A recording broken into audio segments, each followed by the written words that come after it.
بات تو چل رہی ہے نا فضائل و مناقب کی، صحابہ اکرام کے فضائل و مناقب چل رہے تھے، اسی سلسلہ میں حدیث نمبر 107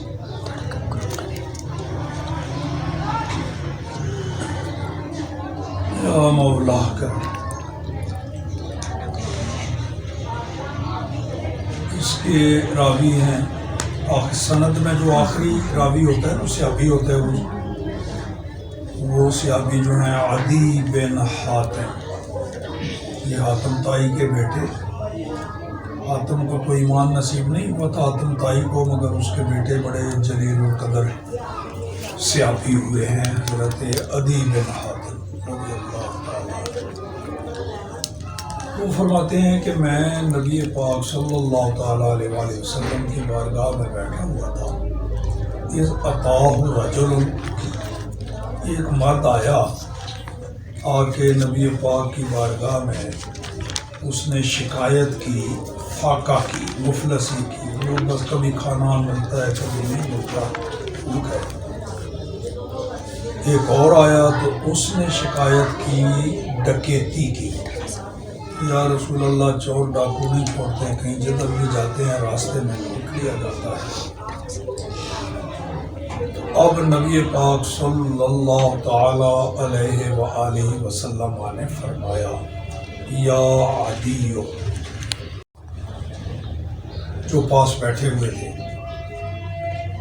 فرمایا اے عدی، تو نے حیرہ دیکھا ہے؟ یہ جگہ کا نام ہے۔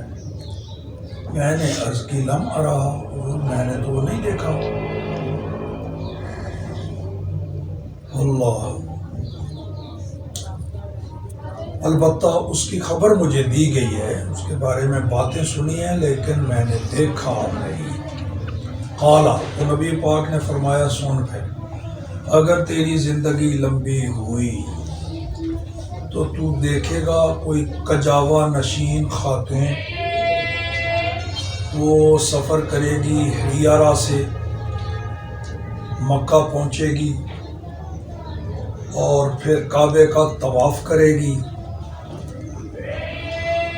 اسے سوائے اللہ کے کسی کا ڈر نہیں ہوگا۔ یہ بات دیکھو بیٹا، یہ غیبی خبر ہے، یعنی اس وقت حالات یہ ہیں، وہ جو لوگ آئے وہ پیش کر رہے ہیں اپنی درخواستیں، حضور یہ ہو رہا ہے وہ ہو رہا ہے، بھوکے مر گئے، چور ڈاکو دندنا رہے ہیں، یہ وہ۔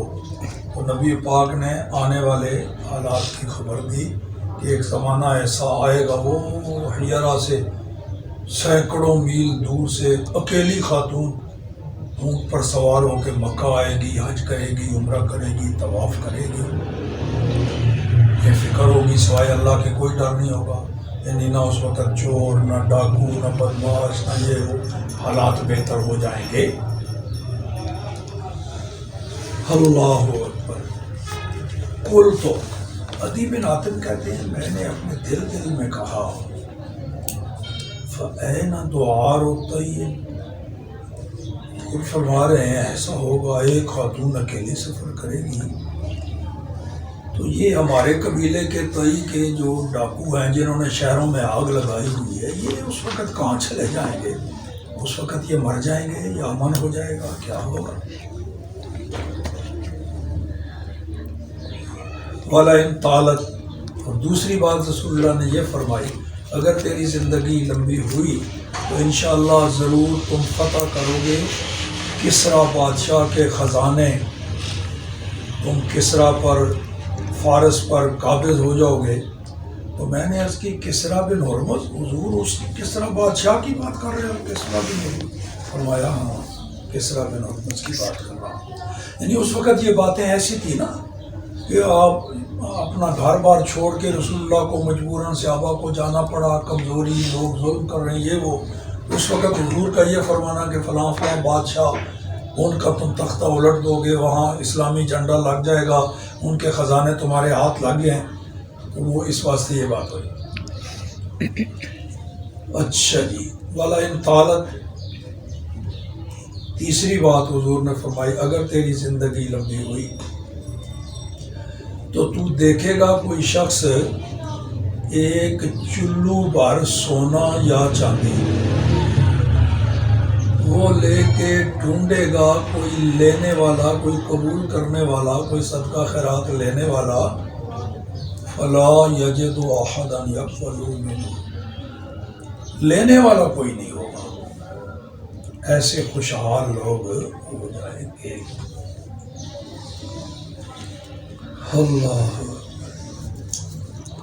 اور تم میں سے ہر ایک ضرور اللہ سے ملاقات کرے گا قیامت والے دن، درمیان میں ترجمان کوئی نہیں ہوگا، براہ راست بات اللہ اس سے بات کرے گا، وہ اللہ سے بات کرے گا۔ تو اللہ تعالیٰ فرمائے گا اس کو، الم ابعث الیک رسولا، کیا میں نے تیری طرف کوئی نبی رسول نہیں بھیجا تھا جو تجھے تبلیغ کرتا؟ تو کہے گا بلا، کیوں نہیں یا اللہ، تو نے ہماری طرف بھیجا تھا۔ فرمائے گا اللہ پھر کیا میں نے تجھے مال نہیں دیا تھا اور تجھے فضیلت نہیں دی تھی؟ بندہ کہے گا بلا، کیوں نہیں یا اللہ، یہ بھی دیا تھا۔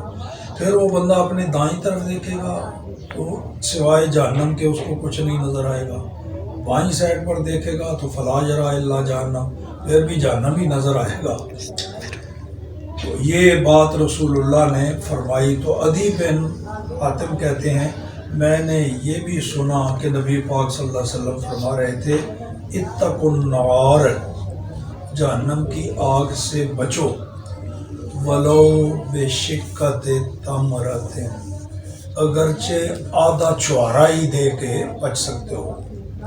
یعنی ضروری نہیں کہ اللہ کی راہ میں لاکھوں کروڑوں خرچ کرو، کوئی غریب بھی ہے تو وہ بھی اپنی حیثیت کے مطابق ایک کھجور، آدھی کھجور اللہ کی راہ میں خلوص سے دی تو اتنے صدقہ سے بھی اللہ پاک جہنم کی آگ سے فَمَن لَّمْ يَجِدْ، اور اگر کوئی آدھی کھجور بھی نہیں پاتا ہے تو پھر فَبِكَلِمَةٍ طَيِّبَةٍ، تو بات ہی کوئی اچھی کر دے، اچھی بات سے بھی جہنم سے بچ سکتا ہے۔ عدی بن حاتم کہتے ہیں کہ وہ جو حضور نے فرمایا تھا نا تیری زندگی رہی تو ایسا ایسا ایسا ایسا دیکھے گا، تو میں نے وہ کجاوا نشین عورت تو دیکھ لی، کئی سالوں کے بعد کہہ رہے ہیں جب سرکار خلفائے راشدین دنیا سے چلے گئے، کہتے ہیں وہ میں نے ایسا تو دیکھ لیا کہ واقعی حیا سے کوئی خاتون اکیلے چلتی ہے، کعبہ کا طواف کرتی ہے، سوائے اللہ کے کوئی ڈر نہیں، اور میں ان شخصوں میں ہوں جنہوں نے کسریٰ بادشاہ کو فتح کیا اور ان کے خزانے قبضے میں لائے، اور اگر زندگی میری لمبی ہوئی تو وہ بھی میں دیکھوں گا جو نبی پاک صلی اللہ علیہ وسلم نے فرمایا ہے کہ سونا چاندی لے کے کوئی گھوم رہا ہوگا، یار کوئی لے لے قبول کر لے تو لینے والا کوئی نہیں ملے گا، وہ بھی زمانہ آئے گا۔ یعنی کچھ بیشگوئیاں میں نے دیکھ لی ہیں اور کچھ ابھی دیکھوں گا۔ یعنی یہ یقین ہے کہ جو کچھ حضور نے فرمایا ہے وہ ہو کے رہے گا۔ اللہ اکبر۔ آگے حدیث نمبر 108 آ گئی،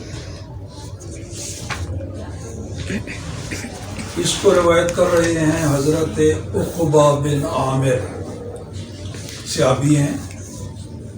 خرج یوماً فصل، نبی پاک صلی اللہ علیہ وسلم ایک دن نکلے اور جو لوگ احد میں شہید ہو گئے تھے ان کا جنازہ پڑھا، جیسے میت کا جنازہ پڑھا جاتا ہے۔ یہ اس وقت نہیں جس دن شہید ہوئے، یہ غزوہ احد والا دن نہیں ہے، بعد میں کسی دن ایسا کیا رسول اللہ نے۔ تو عقبہ بن عامر بتا رہے ہیں کہ وہ ایسا ہوا، نماز جنازہ پڑھا اور پھر ممبر پر تشریف فرما ہوئے اور کہا انی فرطکم، میں بھائی تمہارا پیش رو ہوں گا، پہلے میں آگے جاؤں گا اور میں تم پر گواہی بھی دوں گا قیامت میں۔ میں آج بھی اپنے حوض کو دیکھ رہا ہوں، حوض کوثر کو، اور مجھے زمین کے خزانوں کی چابیاں عطا کر دی گئی۔ یہ حوالہ نوٹ کر لو، اوتیت مفاتیح خزائن الارض، قد اوتیت مفاتیح خزائن الارض، میرے اللہ نے روئے زمین کے خزانوں کی چابیاں مجھے عطا فرما دی. تو اب پھر مالک و مختار ہو گئے. مجھے یہ ڈر نہیں کہ تم سارے میرے بعد مشرک ہو جاؤ گے، ڈر مجھے یہ ہے کہ تمہیں دنیا کا مال بہت مل جائے گا تو تم اس میں زیادہ رغبت کرنے لگ جاؤ گے. یہ فکر مجھے کوئی نہیں کہ تم پوری قوم جو ہے مشرک بن جاؤ گے جیسے پہلے نبیوں کی قومیں ہوتی تھیں.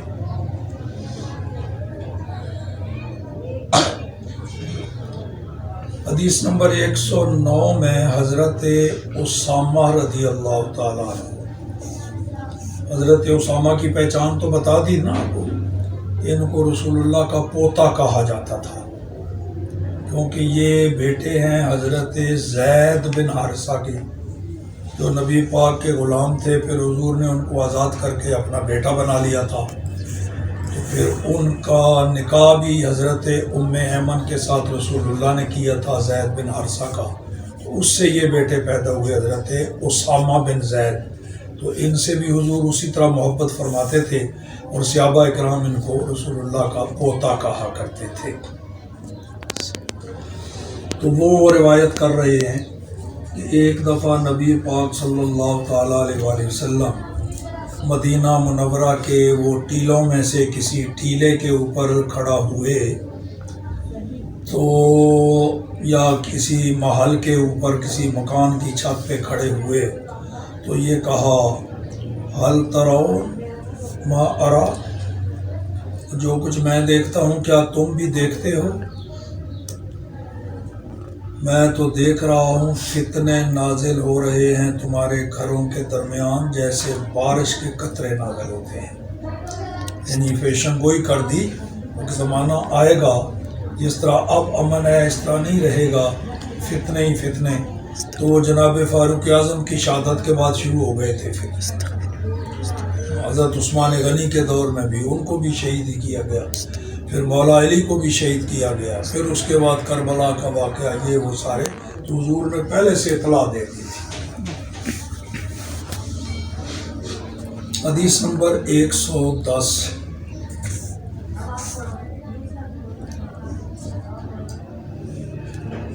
اللہ اکبر. یہ ہیں حضرت ام المومنین ام حبیبہ. ام المومنین ہیں، نبی پاک کی ازواج مطہرات میں سے ہیں. حضرت ابو سفیان کی بیٹی ہیں، حضرت امیر معاویہ رضی اللہ تعالی عنہ کی بہن ہیں اور نبی پاک کی بیوی ہیں. اس واسطے امہات المومنین میں شامل ہیں. وہ بتاتی ہیں کہ زینب بنت جحش نے بتایا کہ نبی پاک صلی اللہ تعالیٰ علیہ وآلہ وسلم نے ایک دفعہ ان کے ہاں تشریف لائے تو فاضعہ گھبراہٹ طاری تھی. فرمایا لا الہ الا اللہ ویل للعرب من شر قد اقترب. افسوس ہے عربوں کے لیے اس فتنہ سے، اس شر سے جو بالکل قریب پہنچ گیا. فتح الیوم من ردب یاجوج ماجوج مثل ھذا. یاجوج ماجوج نے وہ جو سد سکندری ہے، جو دیوار ہے جس کے پیچھے یاجوج ماجوج کو بند کیا ہوا ہے، یوں ہاتھ کا اشارہ کر کے بتایا اتنا سوراخ انہوں نے آج اس دیوار میں کر لیا ہے. مطلب کیا کہ قریب قیامت آنے والی ہے. جب وہ اس دیوار کو ہٹا لیں گے تو بس پھر وہ نکلیں گے. وہ جس طرح پیچھے آپ نے پڑھا وہ نہ کوئی کھیتی چھوڑیں گے، نہ کوئی باغ چھوڑیں گے، نہ قیامت آ جائے گی. حضور نے فرمایا کہ اب وہ زمانہ قریب آ رہا ہے. اللہ اکبر. یہ ہے نا حلق باصبعہ وبالتی تلیہ، یہ دو انگلیاں ایک انگلی کو دوسری کے ساتھ ملا کے نا تو یوں اشارہ دیا، اتنا سوراخ کر لیا انہوں نے اس دیوار میں. حضرت زینب کہتی ہیں میں نے عرض کی یا رسول اللہ صلی اللہ علیہ وسلم انالک وفینا الصالحون، کیا ہم ہلاک ہو جائیں گے حالانکہ ہم میں اللہ کے نیک بندے بھی ہیں؟ قال نعم، فرمایا ہاں، اذا کثر الخبث، جب نیک بندے بھی ہوں مگر گناہ غالب آ جائیں، زیادہ لوگ گمراہ ہو جائیں، اور جب اس قوم پہ عذاب آتا ہے تو اس میں نیک بھی یہاں دنیا سے چلے جاتے ہیں، مگر آخرت میں اپنے اپنے مقام مرتبے کے مطابق اٹھتے ہیں۔ نیکوں کے لیے الگ نعمتیں ہیں، بروں کے لیے عذاب ہے، مگر جب قوم پہ عذاب آتا ہے تو اچھے برے سارے ہی پھر ہلاک ہو جاتے ہیں۔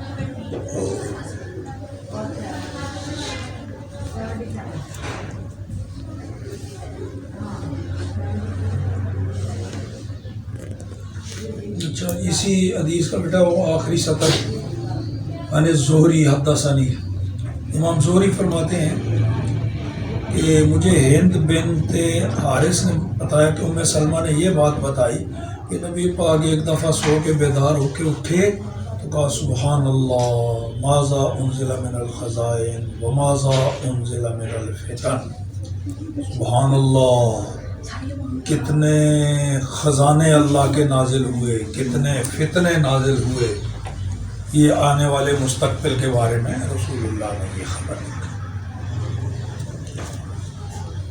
حدیث نمبر 111، یہ حضرت عبد الرحمن بن ابی ساسا کہتے ہیں مجھے ابو سعید خدری نے کہا انی اراک تحب الغنم، میں دیکھتا ہوں بھائی تجھے بکریوں سے بڑا پیار ہے، بس تو ان کی پرورش کرتا ہے، ان میں لگا رہتا ہے اور ان کے کھانے پینے گھاس پھوس کا انتظام کرتا ہے۔ فإنی سمعت النبی صلی اللہ علیہ وسلم، میں نے تو نبی پاک صلی اللہ علیہ وسلم کو یہ فرماتے ہوئے سنا ہے، یاتی علی الناس زمان، لوگوں پر ایک ایسا زمانہ آئے گا کہ اس میں بکریاں جو ہیں وہ مسلمان کا سب سے بہترین مال ثابت ہوگی۔ بکریاں، وہ بکریوں کو لے کر کے پہاڑوں کی چوٹیوں پہ چلا جائے گا تو وہاں بارش آئے گی، پانی وانی ملے گا اور بکریاں چر چو کے گزارا کر لیں گی، تو وہ اپنے آپ کو فتنوں سے بچا لے گا، فتنوں سے بھاگ کے بعد جنگل میں چلا جائے گا، بھوکا نہیں مرے گا، کیونکہ بکریاں ہیں، ان کی خوراک رب نے پیدا کرنی ہے، گھاس پھوس، اور وہ ان کا دودھ پی کے گزارا کرتا رہے گا۔ تو جانوروں میں سب سے زیادہ پرورش آسان بکریوں کی ہے، اس واسطے اس کو نبی پاک نے کہا یہ بہترین مال ہے۔ اللہ اکبر۔ حدیث نمبر 112، روایت کر رہے ہیں کہ حضرت ابو ہریرہ رضی اللہ تعالیٰ عنہ نے فرمایا قال رسول اللہ صلی اللہ علیہ وسلم، نبی پاک نے فرمایا سَتَكُونُ فِتَنٌ، فتنے آئیں گے عنْ قریب، اس میں بیٹھنے والا اس شخص سے بہتر ہوگا جو کھڑا ہے، اور کھڑا بہتر ہوگا اس شخص سے جو چل رہا ہے، اور چلنے والا بہتر ہوگا اس شخص سے جو فتنوں کی طرف دوڑ رہا ہے، یعنی جتنا کوئی اس سے دور رہے گا وہی بہتر ہوگا۔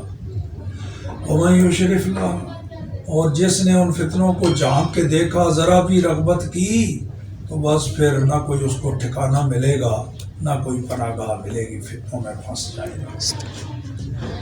ساتھ ہی آگے جو اگلی سطر میں ہے حضرت ابو ہریرہ رضی اللہ تعالیٰ عنہ، اس میں یہ بھی اضافہ ہے کہ حاضہ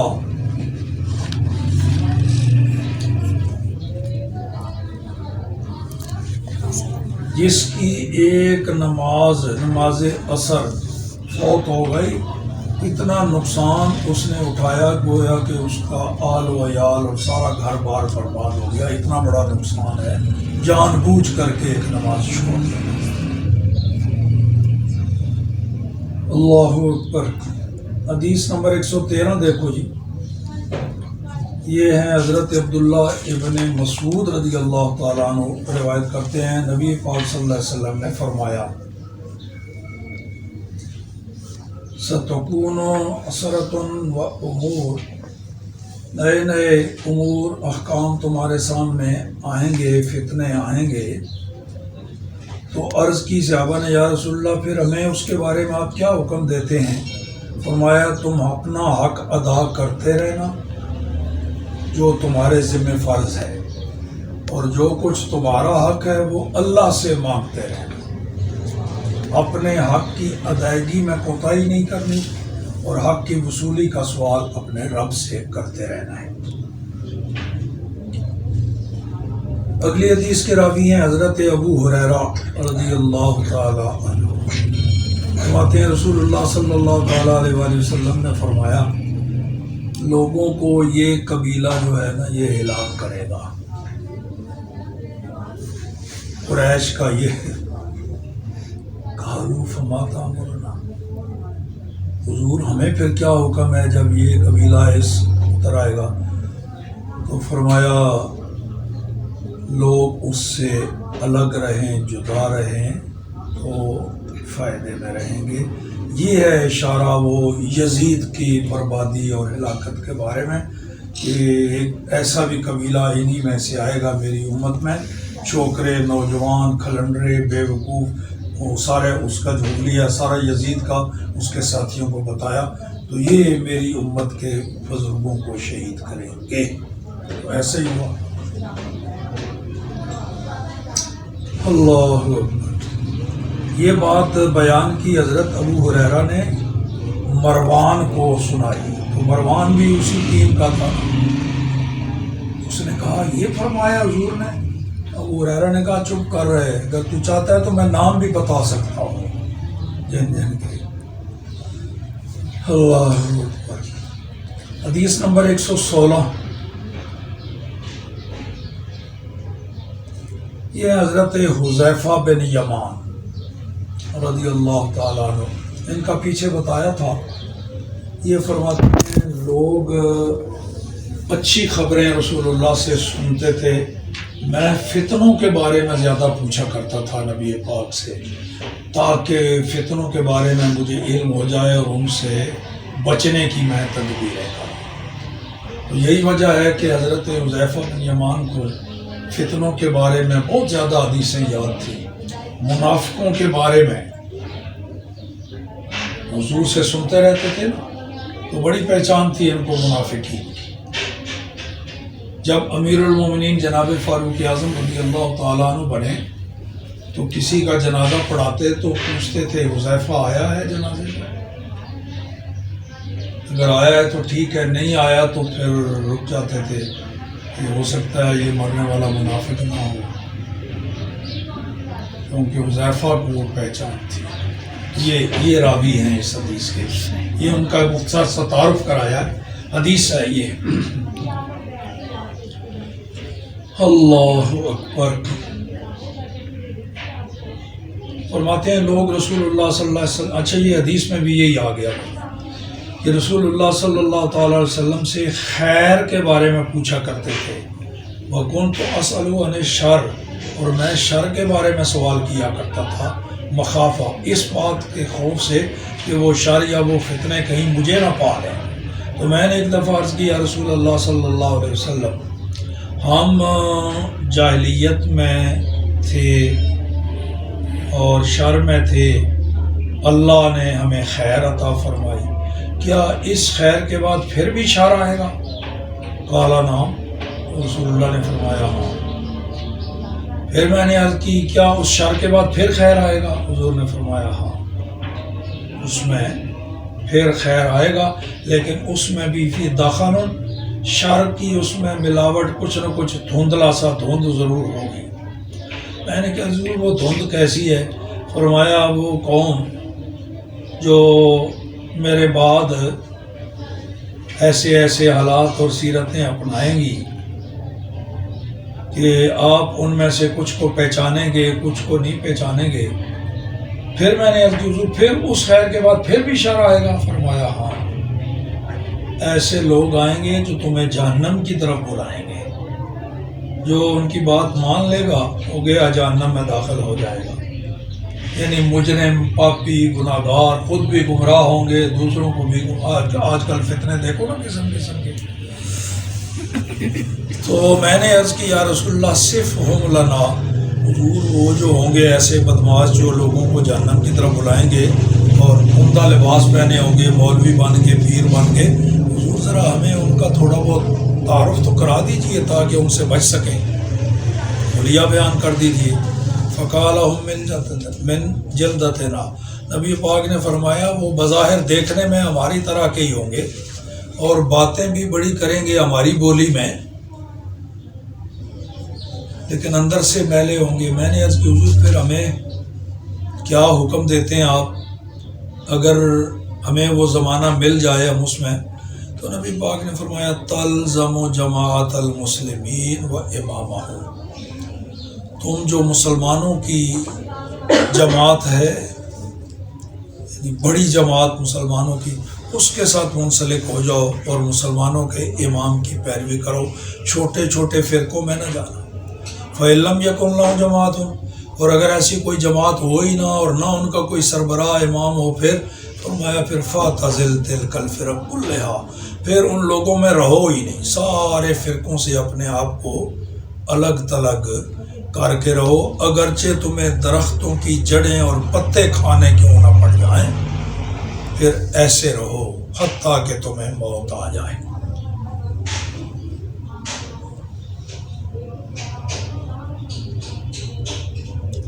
اگلی حدیث 117 میں بھی یہی ہے کہ میرے دوست تو سیکھتے تھے نبی پاک سے خیر، اور میں سیکھا کرتا تھا فتنوں کے بارے میں، شر کے بارے میں۔ حدیث نمبر 118 ابو ہریرہ سے راوی کہ قیامت اس وقت تک قائم نہیں ہوگی جب تک دو لشکر آپس میں لڑیں گے نہیں، بظاہر دونوں کا دعویٰ ایک ہوگا، دونوں کلمہ پڑھ رہے ہوں گے، دونوں مسلمان ہوں گے، وہ کہیں گے ہم سچے ہیں، وہ کہیں ہم سچے ہیں۔ تو اب یزید کے دور میں بھی وہ یہ نہیں کہتے تھے ہم کافر ہیں، وہ بھی کہتے تھے ہم مسلمان ہیں، یہ قرآن کو مانتے ہیں، یہ وہ آگے پیچھے، وہ یہ سلسلہ اب تک چلا آ رہا ہے، آپس میں لڑائیاں ہوتی ہیں، ہر ایک کہتا ہے جی ہم سچے ہیں، وہ جھوٹے ہیں، ہم سچے ہیں، وہ جھوٹے ہیں۔ یہ یعنی کافر سے مومن کی لڑائی ہو نا تو اس میں اتنا خطرہ نہیں ہوتا، کیونکہ دشمن کھلم کھلا ہے۔ یہ منافقین، فتنے، دعویٰ اسلام کا کرنے والے، وہ زیادہ خطرناک ہوتے ہیں، اس میں زیادہ لوگ گمراہ ہو جاتے ہیں۔ اللہ اکبر۔ آگے حدیث نمبر 120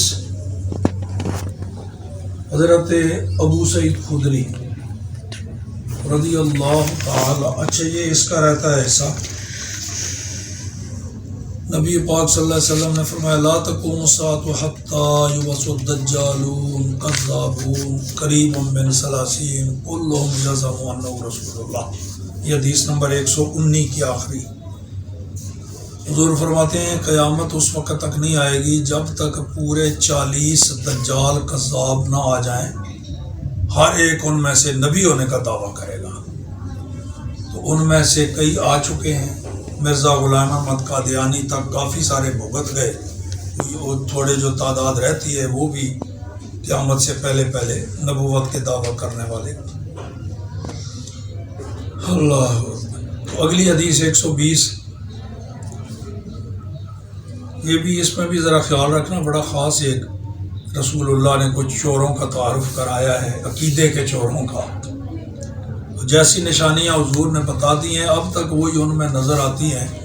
یہ رسول اللہ کے بتا دیا کہ ایسا ہوگا، یہ ہے علم، اور اب ان کو پتہ ہے کہ ہمارا حلیہ یہ حضور نے بتایا ہوا اس کو بدل نہیں سکتے، یہ ہے میرے آقا کا اختیار، علم بھی اختیار بھی، حلیہ بھی نہیں بدلنے دے رہے، وہی حلیہ ہے جیسا حدیث میں آیا۔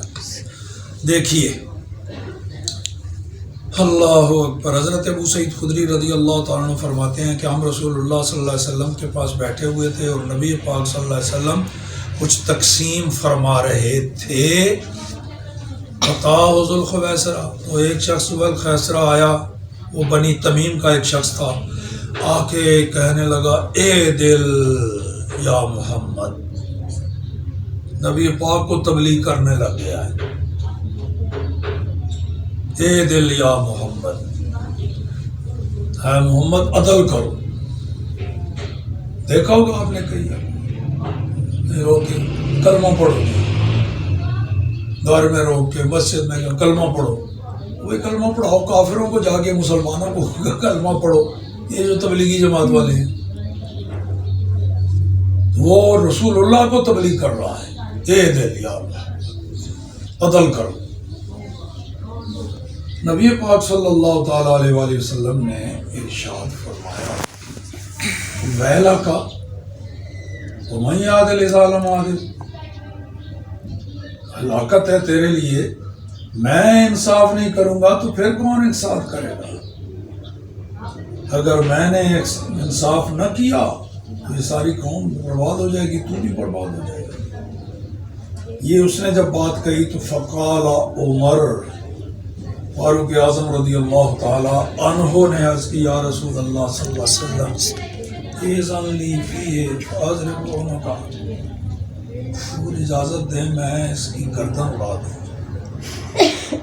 یہ ہے گستاخ رسول کی ایک ہی سزا، سر تن سے. حضرت عمر نے وہی کہا حضور اجازت دو میں اس کا سر تن سے جدا کر دوں. نبی پاک صلی اللہ تعالی علیہ وآلہ وسلم نے ارشاد فرمایا دا ہو عمر چھوڑ دے اس کو، یہ اکیلا نہیں ہے، اس کی ایک قوم نکلے گی، اس کے ساتھی پوری جماعت بنے گی. ان کی نماز کے مقابلے میں تم اپنی نماز کو ہلکا جانو گے. بھائی اصل تو نمازی یہ ہے، ہماری تو نمازی کتنے خشوع خضوع سے، کتنی لمبی تسلی سے نماز پڑھتے ہیں. تم اپنی نمازوں کو ان کے بارے میں، ان کے مقابلے میں چھوٹا سمجھو گے، اور ان کے روزوں کے مقابلے میں اپنے روزوں کو کم سمجھو گے. اور یقرؤون القرآن، قرآن بڑا مزے کا پڑھیں گے قرات کے ساتھ، لیکن لا یجاوز تراقیہ، وہ قرآن ان کے بس حلق تک، گلے میں زبان تک رہے گا. تلاوتیں بڑی اچھی کریں گے، تبلیغیں بڑی اچھی کریں گے، لیکن لا یجاوز تراقیہ، وہ ان کے حلق سے نیچے نہیں، دل پر کوئی اثر قرآن کا نہیں ہوگا. زبان سے بڑا اچھا قرآن پڑھے مگر دل میں قرآن کے انوار اور نور نہیں ہوگا، اندر سے کھوٹے ہوں گے. یمرقون من الدین سے ایسے نکل جائیں گے جیسے آپ کوئی تیر پھینکے نا تو وہ شکار سے پار ہو جاتا ہے، یوں وہ اس پر کوئی نہ داغ دبا نہ خون نہ، وہ یوں تیزی سے نکل جاتا ہے. یہ بھی ایسے ہی ہیں کہ وہ بس زبانی کلمہ پڑھتے ہیں، ان کے دل میں تو ایمان کا ذرا بھر بھی نقش نہیں ہے. اللہ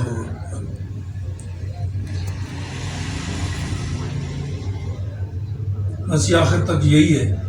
اور آخر میں یہ ہے کہ ان کی نشانی، ان میں ہی ایک شخص ایسا بھی ہوگا جو ان باطل فرقوں میں آئے گا جس کا ایک ہاتھ کٹا ہوا ہوگا، آگے سے وہ کٹا ہوا ہاتھ اس کے بازو میں آخر میں یوں لگے گا جیسے کسی خاتون کا پستان ہوتا ہے، اس کا بازو آخر میں یوں. یہ نشانی ہے. تو وہی بات ہوئی جب مولا علی شیر خدا خارجیوں سے جنگ ہوئی، خارجی جنہوں نے مولا علی کو مشرک قرار دے دیا تھا. یہ نسل وہی چلی آ رہی ہے، مسلمانوں کو، اللہ کے ولیوں کو مشرک قرار دینا، درباروں پر جانے والوں کو مشرک قرار دے. وہ کہتے تھے ہم ہیں قرآن پڑھنے والے، ہم توحیدی ہیں. یہ وہ مولا علی نے شرک کر دیا، کسی کو حکم بنایا کہ بھئی یہ میرا نمائندہ ہے، تم بھی نمائندہ مقرر کرو، مذاکرات ہوں. تو ان الحکم الا للہ، حکم تو صرف اللہ کا ہے. تو مولا علی نے حاکم بنا دیا ابو موسیٰ اشعری کو، لہٰذا وہ مشرک ہو گئے. تو اب ان سے کیا توقع ہے؟ مولا علی کو مشرک قرار دے دیا تو ہمیں مشرک کہے، ہم کس بات کی بولی، ہمیں تو کہنا ہی ہے. تو نبی پاک نے وہ فرمایا. اب جب ان سے لڑائی ہوئی تو کچھ لوگ تذبذب کا شکار تھے، ان میں سے اب سچا کون ہے جھوٹا کون ہے. وہ بھی قرآن کی آیتیں پڑھتے ہیں، مولا علی بھی کوئی شک نہیں راہ راست پر ہے، یہ بھی قرآن پڑھتے ہیں، وہ بھی کلمہ پڑھتے ہیں، یہ بھی کلمہ پڑھتے ہیں، وہ بھی. مولا علی نے کہا ان میں سے جو مارے گئے ہیں ان میں تلاش کرو کوئی ایسا ہے جس کا اولیاء رسول اللہ نے. تو وہ شخص ان خارجیوں کے جو مقتول تھے نا مارے ہوئے ان میں ایسا شخص مل گیا جس کا بازو ویسا ہی تھا جیسا سرکار نے فرمایا. تو اب پھر روز روشن کی طرف واضح ہو گیا کہ وہی ہے جن کے بارے میں رسول اللہ نے بتایا.